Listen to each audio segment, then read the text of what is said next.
Ci starebbe bene un bellissimo sciopero delle mamme che venissero a prendere i bambini un'ora dopo, il pomeriggio. Allora vediamo, perché noi alla fine queste cose che succedono è perché noi alla fine da genitori le risolviamo. Poi vediamo, è una forma di protesta, si può protestare? Abbiamo pensato anche a questa cosa, sinceramente. Quindi è uno sciopero delle mamme. Così parlando magari un po' buttata lì, logicamente, però perché abbiamo le mani legate. Pronte allo sciopero se la situazione non rientrerà in pochi giorni, così le mamme del comprensivo 1 di Mogliano, dove da oggi il tempo pieno è stato sospeso a causa della mancanza di docenti. Nel mirino lo scarso preavviso della comunicazione da parte della dirigenza scolastica, fatto che ha gettato molte famiglie nel caos organizzativo, come racconta anche il nonno vigile di Via Olme, vera sentinella dell'umore generale.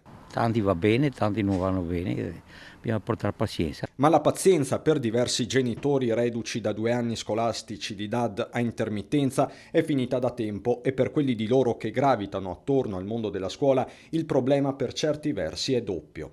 Io personalmente sto aspettando le chiamate delle scuole, perché anch'io faccio parte delle liste ATA e in questi giorni stanno mandando le chiamate e sono in alto mare. Noi non sappiamo ancora nulla e stiamo aspettando notizie da parte dell'istituto per sapere come organizzarci nei prossimi giorni. Ma disagi in classe vengono segnalati in altre parti della Marca, come al comprensivo di Montebelluna, nei plessi Pascoli e Marconi, dove il tempo pieno è stato sospeso per la settimana in corso. La comunicazione è del 16 settembre, così una mamma. Disagio innanzitutto perché la comunicazione è arrivata il giovedì per poi il lunedì successivo, e quindi aspettando da mesi e mesi l'inizio della scuola ci si è dovuti organizzare alla meno peggio, diciamo, per poi riuscire a tenere i ragazzi a casa.